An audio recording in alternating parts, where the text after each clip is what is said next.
you cannot just simply come to God if there is no faith. No, dili lang ka nga moadto lang ka sa Dios nga wala kay pagtuo. Amen. Because faith come hearing by the word of God. Tungod kay ang pagtuo moabot pinaagi sa pagkadungog sa pulong. That's mean God's faith give it to you.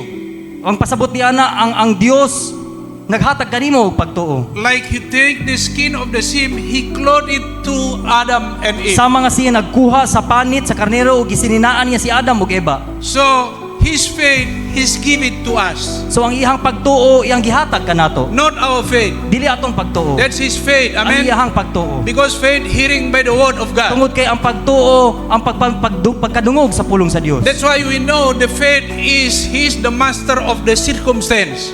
Mao nang siya mao ang master sa tanang mga circumstances. Not the circumstance get influence for you and for me as a bride.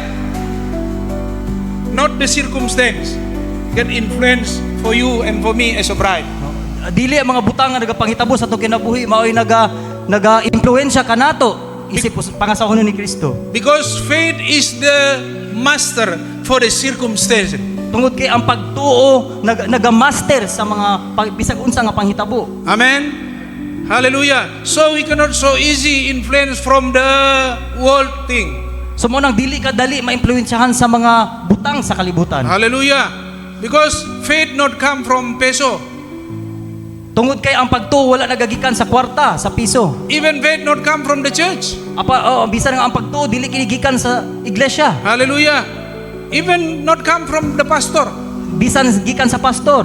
Just come from hearing the word of God. Nagagikan kini sa pagkadungog sa pulong sa Dios. Because you cannot please God if you don't have faith. Dili nimo mapahalipay ang Dios kung wala kay pagtuo. Impossible to please God without faith. Dili gyud mahitabo nga malipay ang Dios nga walay pagtuo. Hallelujah.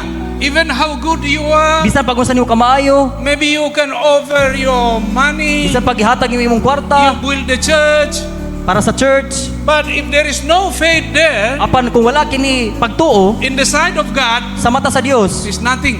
wala kini pulos. Amen.